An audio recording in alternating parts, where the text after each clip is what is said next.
কেউ স্বপ্ন দেখেছিলেন একটি সরকারি চাকরির, কেউ বা সংসারের হাল ফেরানোর আশায় জমি বিক্রি করে ধার দেনা করে তুলে দিয়েছিলেন কষ্টার্জিত সঞ্চয়। বছরের পর বছর কেটে গিয়েছে, কিন্তু সেই স্বপ্ন আর বাস্তবের মুখ দেখেনি। চাকরির আশ্বাস মিললেও মেলেনি নিয়োগপত্র, উল্টে জমেছে ক্ষোভ, হতাশা আর বঞ্চনার দীর্ঘ হিসাব। অবশেষে সেই ক্ষোভই বিস্ফোরিত হলো প্রকাশ্যে। চাকরি দেওয়ার নামে প্রতারণার অভিযোগ ঘিরে উত্তাল হয়ে উঠল এলাকা। বিক্ষুব্ধ চাকরি প্রার্থীদের রোষের মুখে পড়লেন এক প্রাক্তন তৃণমূল নেতা। তাকে ঘিরে চলে বিক্ষোভ, স্লোগান, এমনকি ডিম ছোড়ার ঘটনাও। পরিস্থিতি সামাল দিতে শেষ পর্যন্ত হস্তক্ষেপ করতে হয় পুলিশকে। শুক্রবার হুগলির আরামবাগের সালেপুর ১ নম্বর গ্রাম পঞ্চায়েতের ৫ মাইল এলাকায় ঘটে এই চাঞ্চল্যকর ঘটনা। অভিযোগের কেন্দ্রবিন্দুতে রয়েছেন আরামবাগ পঞ্চায়েত সমিতির প্রাক্তন সভাপতি এবং সালেপুর ১ নম্বর গ্রাম পঞ্চায়েতের প্রাক্তন প্রধান গুণধর খাড়া। চাকরি প্রার্থীদের দাবি ২০১৬ এবং ২০১৭ সালে চাকরি পাইয়ে দেবার প্রতিশ্রুতি দিয়ে বহু মানুষের কাছ থেকে মোটা অঙ্কের টাকা তুলেছিল, কিন্তু দীর্ঘ সময় পেরিয়ে গেলেও কারো চাকরি হয়নি। এমনকি অধিকাংশ ক্ষেত্রেই টাকা ফেরতও মেলেনি বলে অভিযোগ।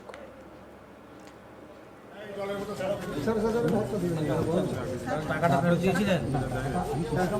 চাকরি টাকা কারণ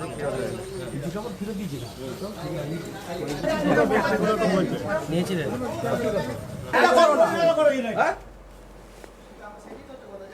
চাকরি প্রার্থীদের দাবি প্রায় ৫০ থেকে ৭০ জনের কাছ থেকে কয়েক কোটি টাকা তোলা হয়েছিল। বহুবার টাকা ফেরতের দাবি জানানো হলেও কোনো সুরাহা হয়নি।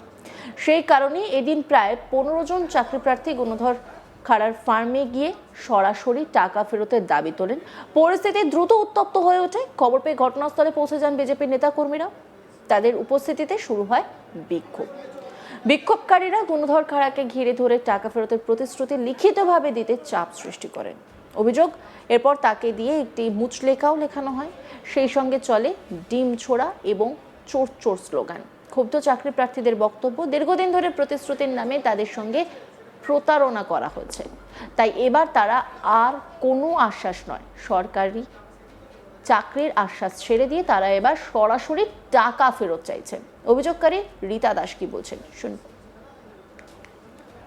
আমার মেয়ের জন্য ৫ লাখ দেওয়া হয়েছিল প্রাইমারি টিচারের জন্য, আর আমার অর্গানাইজেশন টিচারের জন্য ৫০,০০০ দেওয়া হয়েছিল। ১ লাখ টাকা সুদেছেন, ৪.৫ লাখ পাবো। কত সালে দিয়েছিল? কোন সালে? ২০১৬। মেয়ে কি পরীক্ষা দিয়েছিল প্রাইমারি? হ্যাঁ। আপনারা কোনো পরীক্ষা দিয়েছিলেন? আমাদেরকে একবার বিকাশ ভবনে নিয়ে জানা হয়েছিল, কিছু জিজ্ঞাসা করেছিল, আর কিছু না। কোথায় বাড়ি আপনার? আমার বাড়ি ৫ মাইল, ওই ওনার বাড়ির পাশে। আপনার নাম? রীতা দাস। টাকা কি দেবে বলেছে? টাকা দেবে বলেছে। আপনার মেয়ের নাম? পায়েল দাস। আশাবাদী টাকা ফেরত পাবেন? হ্যাঁ, আমাকে টাকা দেয়। মানে আপনাকে টাকা ফেরত দিয়েছে কিছু? হ্যাঁ, ১ লাখ দিয়েছে। ১ লাখ দিয়েছে। মানে হঠাৎ করে কিভাবে যোগাযোগ হলো? বাড়ি পাশে, বাড়ি তো। অন্যদিকে অভিযোগ প্রসঙ্গে গুণধর খাড়া দাবি করেছেন বিষয়টি আদালতে বিচারাধীন। তিনি স্বীকার করেন যে টাকা নেওয়া হয়েছিল, তবে তার বক্তব্য সেই টাকা তৎকালীন হুগলি জেলা যুব তৃণমূল কংগ্রেসের সভাপতি শান্তনু ব্যানার্জির হাতে তুলে দেওয়া হয়েছিল। পাশাপাশি তিনি আশ্বাস দেন ধীরে ধীরে সকলের টাকা ফেরত দেওয়ার চেষ্টা করবেন। কি বলছেন তিনি শুনব।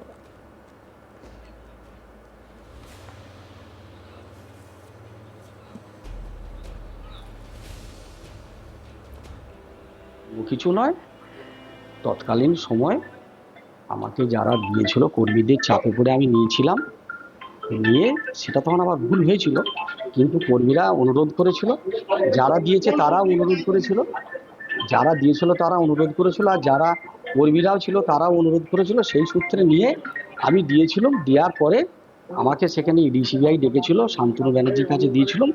দেওয়ার পরে সেখানে সব প্রমাণ হয়ে গেছে। হয়ে যাওয়ার পরে আমাকে সাক্ষী করেছে সরকারিভাবে, যে কেন্দ্রীয় সরকারের যে ইডি-সিবিআই আছে তারা আমাকে সাক্ষী করেছে। আমি মাঝে মাঝে যাচ্ছি, আমাকে সাক্ষীর জন্য যখন যা ডাকে, খবর দেয়, আমি যাই। আমি সত্যি কথা বলেছি, যে টাকাটা পাওয়া গেছে সেখানে আমি সের মধ্যেই দিয়েছি। কতজনের কাছে টাকা নিয়েছিলেন? না, সেটা আমার মনে নেই, যে কজন ছিল আমি দিয়েছি। আনুমানিক যে কতজন কজন ছিল প্রায়? আমি দিয়ে দিয়েছি। এবারে আমি ব্যবসা করে টুকটাক দিচ্ছি। এখানে সই করালো কতজন, আর কতজনের সেটা নামে আমি সই দেখিনি করালো? দেখিনি দেখিনি দেখিনি আমি কিছু কেমন ব্যবসা করে দিচ্ছি, দেবো। কি চাকরি দেওয়ার জন্য? না, সেটা থাক এখন। কি চাকরি? ওই সময় প্রাইমারি দিতে। প্রাইমারি চাকরি? সবাই কি প্রাইমারি চাকরি? হ্যাঁ, সবাই প্রাইমারি, অন্য কিছু না। এই যে এটা আমার ব্যবসা নয়, তো একটা যোগাযোগ ছিল, সূত্রে ছিল, পার্টি করতুম, সবাই অনুরোধ করেছিল, সেইভাবে।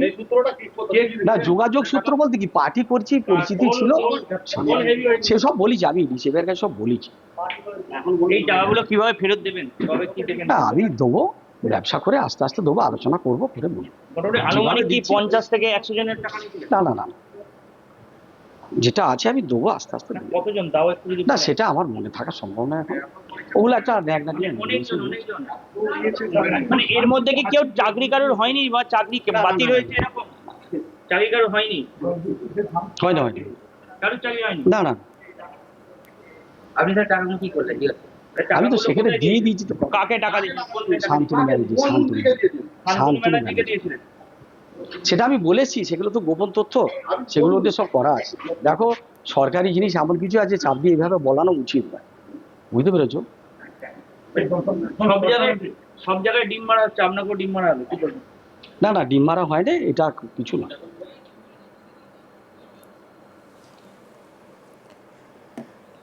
এদিকে আরামবাগের বিজেপি বিধায়ক হেমন্ত বাগ এই ঘটনায় তীব্র প্রতিক্রিয়া জানিয়েছেন। তার অভিযোগ, পঞ্চায়েত সমিতির সভাপতি থাকাকালীন চাকরি দেওয়ার নামে কোটি কোটি টাকা আত্মসাৎ করা হয়েছে। কি বলেছেন তিনি, শুনবো। প্রাক্তন পঞ্চায়েত সমিতির সভাপতি, তৃণমূল কংগ্রেসের বিগত সরকারে গুণধর খাড়া, তাকে পুলিশ অ্যারেস্ট করেছে। অপরাধ তার শুধু একটা আধটা নয়, অন্তত কয়েকশো অপরাধ তিনি করেছেন। এই নিয়ে একটি রিপোর্ট তুলে ধরেছেন আমার কালিক পার্থ রাহা, দেখবো।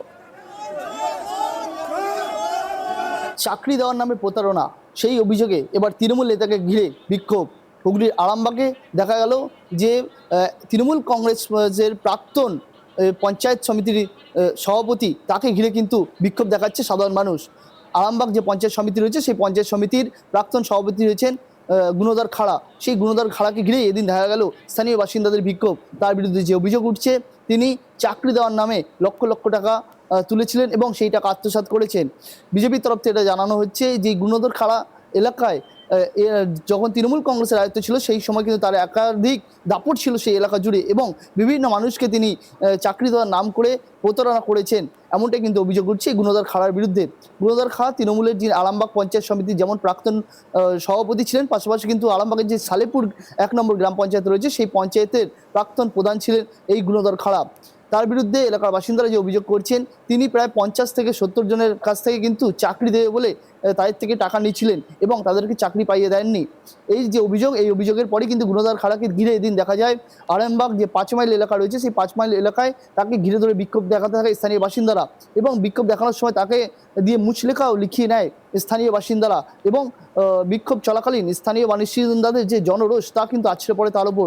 তাকে ঘিরে শুরু হয় ডিম বৃষ্টি। ঘটনার খবর পেয়ে ঘটনাস্থলে গিয়ে পৌঁছায় আরামবাগ থানার পুলিশ। তিনি কিন্তু আরামবাগের পুলিশ কিন্তু তাকে উদ্ধার করে নিয়ে যায় এবং তাকে আটক করেছে বলে ইতিমধ্যেই খবর জানতে পারছি। আরামবাগের এই যে গুণধর খাড়া, তার বিরুদ্ধে কিন্তু একাধিক অভিযোগ রয়েছে। এর আগেও বিভিন্ন লোকের কাছ থেকে কিন্তু কাটমানি তোলাবাজি খেয়ে তুলেছেন, এমনটাই কিন্তু অভিযোগ করছে স্থানীয় বাসিন্দারা। তবে বিজেপির বিধায়ক তিনি কিন্তু জানাচ্ছেন যে গুণধর খাড়া তৃণমূল কংগ্রেসের যে রাজত্ব, সেই রাজত্বকালে একাধিকবার তার বিরুদ্ধে অভিযোগ থাকলেও কিন্তু পুলিশ তার বিরুদ্ধে কোনো রকম স্টেপ নেয়নি, কারণ তৎকালীন যে তৃণমূল সরকারের ছিল, তার কিন্তু ব্যাপক দাপট ছিল এই গুণধর খাড়ার। পাশাপাশি গুণধর খাড়া কিন্তু বিভিন্ন লোকের থেকেই চাকরি দেওয়ার নাম করে টাকা তুলেছেন, সেই অভিযোগও কিন্তু সামনে আসছে। গুণধর খাড়া তিনি কিন্তু যে টাকা তুলেছেন সেই কথা স্বীকার করে নিয়েছেন। পাশাপাশি তিনি জানিয়েছেন, কিছু লোককে আমি টাকা ফেরতও দিয়েছি, এবং কেন্দ্রীয় তদন্তকারী সংস্থা ইডি এবং সিবিআই তাকে ইতিমধ্যে তলব করেছে। তিনি সেখানেও কিন্তু সাক্ষী হয়েছেন এবং তারা যেভাবে বলছেন সেভাবে তাদেরকে সহায়তা করছেন, এমনটাও কিন্তু জানাচ্ছেন এই গুণধর খাড়া। পাশাপাশি তিনি জানিয়েছেন যে তৎকালীন যিনি যুবর সভাপতি ছিলেন জেলার শান্তনু ব্যানার্জি, তাকে কিন্তু সেই টাকা তুলে তিনি দিয়েছেন, এমনটাও কিন্তু তাকে বলতে শোনা যাচ্ছে। এই যে আরামবাগের 5 মাইল এলাকায় এই দিন কিন্তু দেখা গেল যে একাধিক মানুষ কিন্তু তাকে ঘিরে ধরে বিক্ষোভ দেখাচ্ছে এবং তাকে যে চাকরি পাইয়ে দেওয়ার নাম করে যে টাকা তুলেছেন সেই বিষয়েও কিন্তু মুচলেখা লিখিয়ে নিচ্ছেন। যদিও পুরো গোটা ঘটনার তদন্ত শুরু করেছে আরামবাগ থানার পুলিশ। অন্যান্য খবরে আপডেটের জন্য অবশ্যই নজর রাখুন আজ তাক বাংলার ইউটিউব স্ট্রিমিংয়ে। লাইক, কমেন্ট, শেয়ার এবং সাবস্ক্রাইব করতে ভুলবেন না।